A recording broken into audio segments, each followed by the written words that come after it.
Bienvenidos a todos, espero se encuentren sumamente bien. Hoy vamos a estar hablando de un hecho sucedido en El Salvador en el año 2019. Podemos empezar.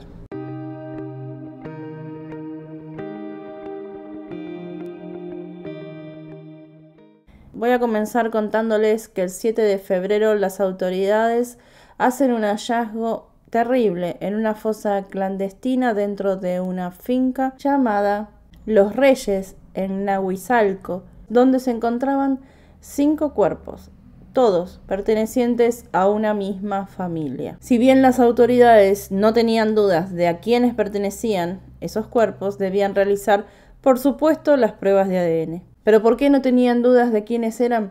Porque ya los venían buscando hacía más de 3 semanas. Era la familia desaparecida en la madrugada del 17 de enero del año, como les dije, 2019. Entonces nos vamos a remontar a 3 semanas antes del hallazgo, el día 16 de enero del 2019, cuando toda la familia, llamada familia Pimentel, o así como se conoció en los medios, luego de pasar una gran noche, como solían hacerlo, juntos, disfrutando, nunca se hubieran imaginado que terminaría de la peor manera. Ese 16 de enero, cuando Marco Antonio, de 12, su madre Ivette Colindres, de 41, la abuela de Marco, Silvia, de 61, Ernesto Colindres, tío, de 31 años, y la novia de Ernesto, Tania Monterrosa, de tan solo 25 años de edad. Fueron ese día a un evento deportivo a pasar una noche en familia. Era una rutina prácticamente para ellos. ¿Por qué? Porque Oscar Pimentel, el entrenador de fútbol del Sonsonate de El Salvador, tenía un partido ese día. Un partido clásico o un partido importante, pero siempre la familia iba a apoyarlo. Cuando terminó el partido, Oscar Pimentel se queda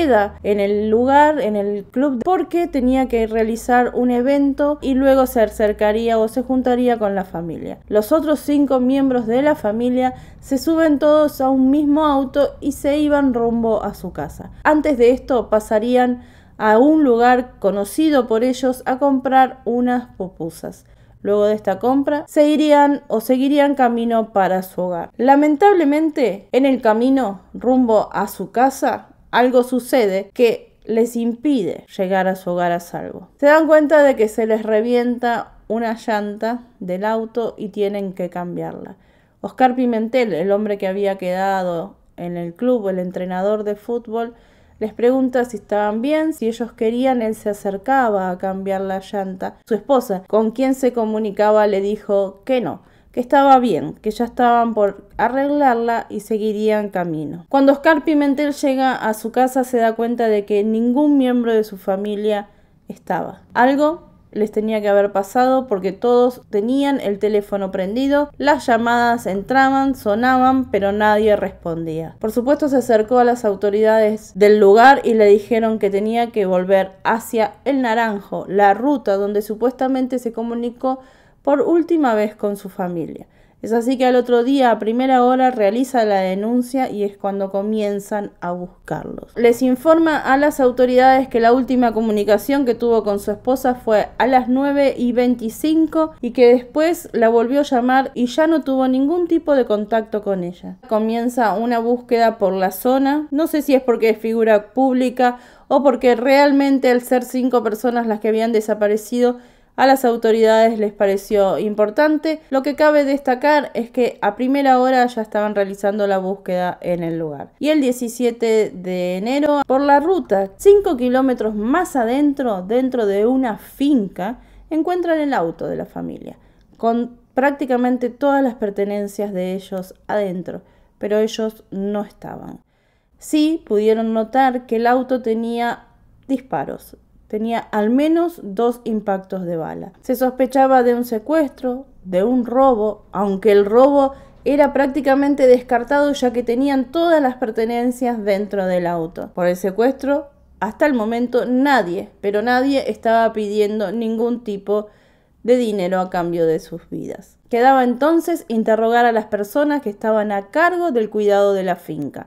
un matrimonio de alrededor de unos 50 años de edad. Mientras tanto, el resto de la policía realizaban los rastrillajes por la zona, por el barranco de los cafetales, alrededor de donde encontraron los autos, pero no encontraron absolutamente nada. Este matrimonio era sospechoso. ¿Y por qué? Porque el auto, en el lugar donde estaba, había sido colocado o entrado en la finca y ellos deberían haberse dado cuenta, porque no había forma de que se metiera ese auto ahí donde lo encontraron sin que ellos se enteraran. Si bien no podían detenerlos por esta sospecha, 6 días después, estas personas son arrestadas para ser interrogadas y ya como partícipes del hecho. Porque también pudieron comprobar las autoridades que estas personas tenían como un contacto constante con una pandilla muy conocida en la zona que operaba en ese lugar, la Mara Salvatrucha. Estas personas fueron acusadas del delito de privación de la libertad agravada por complicidad no necesaria. La orden de la captura fue girada por la Fiscalía General de la República de Sonsonate a fin de que estas personas pudieran aportar alguna pista para la investigación. La realidad era esa.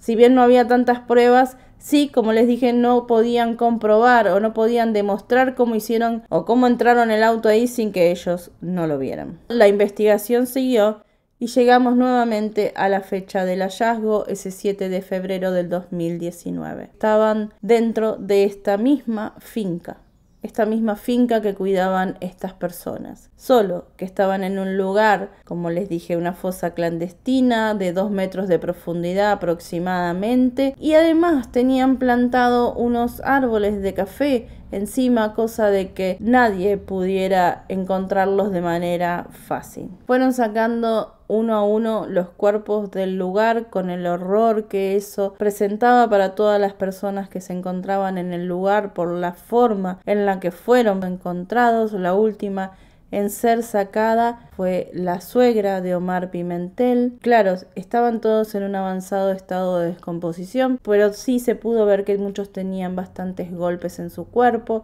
Otros habían sido desmembrados, al menos uno de ellos. Otros habían recibido disparos, puñaladas también. Ese mismo día, las autoridades dijeron que tenían la certeza de que eran miembros de la pandilla La Mara Salvatrucha, que por lo menos habían sido 10 los responsables y que ellos tenían detenidos a 6. Recordemos que habían pasado 3 semanas y ellos seguían con la investigación. Dentro de estas 6 personas que tenían detenida, 4 eran integrantes de esta pandilla y 2, que supuestamente también estaban relacionados, eran los cuidadores de la finca. Quiero confirmar la detención de Ronald Isaías Valencia Aguilar, alias Chufle o Tramposo, que es el autor intelectual y participante directo de este hecho.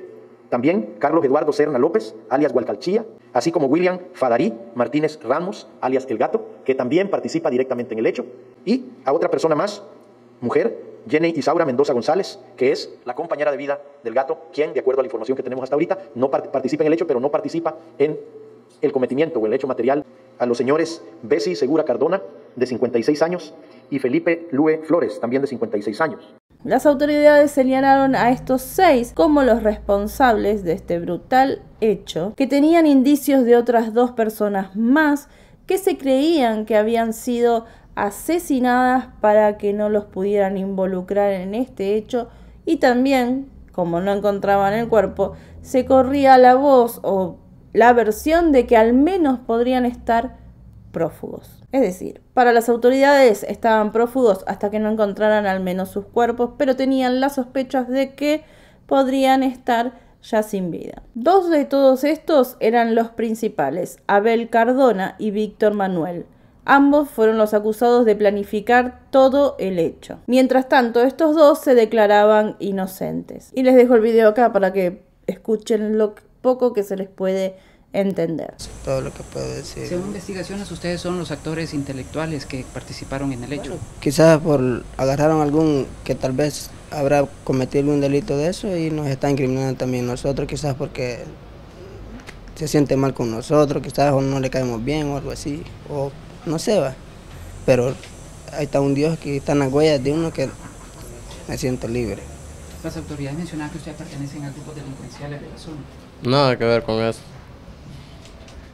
Y ahora les voy a contar por qué supuestamente ellos tienen esta certeza sabiendo que no quedó nadie con vida. ¿Por qué? Porque uno de ellos, de los que fue detenido, habló. Esta persona que habló y que supuestamente contó con lujo de detalles todo lo que hicieron, se puso en el lugar de él prácticamente inocente o de que él quería detener las cosas, pero sin embargo estaba ahí como cualquier otro de los participantes. Pues entonces les voy a hacer un resumen de lo que este hombre cuenta. Dice que cuando vieron a este auto llegar o acercarse a la ruta, ellos le dispararon a las ruedas porque estaban esperando cualquier auto al azar.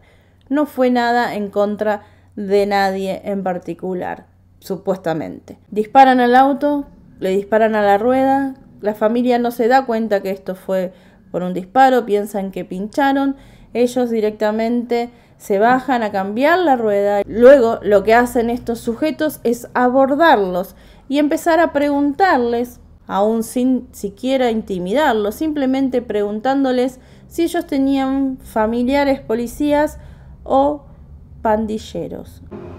En ese momento se acercó un grupo de muchachos, incluso según lo que yo sé, ellos se identificaron como Policía Nacional Civil. Se supo de que unos estaban vestidos de policías. Si bien la idea que tenían era robarlos y dejarlos ir, aparentemente algo los hizo cambiar de opinión, y esto fue cuando vieron a las dos mujeres jóvenes, tanto a la mujer de 41 como a la de 25, y decidieron cambiar de planes. Entonces los bajaron, algunos los llevaban en auto, se metieron dentro de esta finca, le ataron los brazos a ellos. El de 12 estaba pegado a su abuela, por supuesto que con muchísimo miedo, y la abuela ve que se llevan a las dos mujeres campo adentro, a las dos más jóvenes, y les dice que si fueran policías no harían eso. Pero estos pasaron uno por uno por los cuerpos de estas mujeres sin ningún tipo de reparo, sin ningún tipo de respeto. Abusaron de ellas con la promesa de que las iban a dejar ir y de que su familia ya estaban ahí esperándolas. Y dice que esta decisión de abusar de ella fue una decisión tomada en ese momento, que no tenían planes. Simplemente cuando vieron que eran mujeres se les ocurrió que tenían derecho a hacerlo. Ellas les agradecieron, creyendo que de verdad las iban a dejar ir.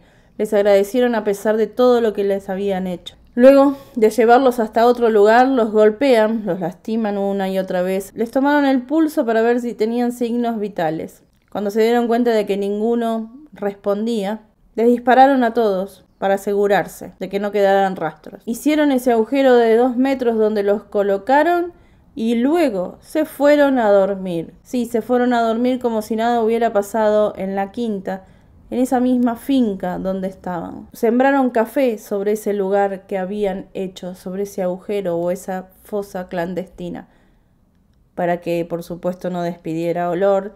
Evidentemente tenían bastante conocimiento sobre lo que estaban haciendo, y yo me pregunto cuántas personas desaparecidas en El Salvador o en otros países tienen este destino y que aún muchos siguen buscando. Este tal Mandrake, para conseguir su reducción de pena, podría decirse, confesó todo esto.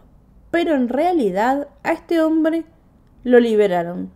Directamente no recibió culpa ni cargo alguno por lo que hizo o por la participación que él tuvo en este lugar y en estos hechos tan aberrantes. Es entonces que el 13 de julio del 2020 estos individuos son condenados a cadena perpetua, mejor dicho, a 265 años de prisión aproximadamente cada uno.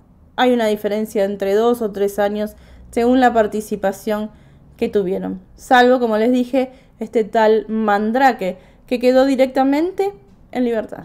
Esta pandilla a la que estos hombres pertenecían, la verdad que yo solamente los conocía por nombre. La abreviatura de estos es MS o MARA o MS-13. Es una organización internacional de pandillas criminales cuyas actividades incluyen todo lo que se puedan imaginar, Pero todo lo que está mal en el mundo, ellos lo hacen.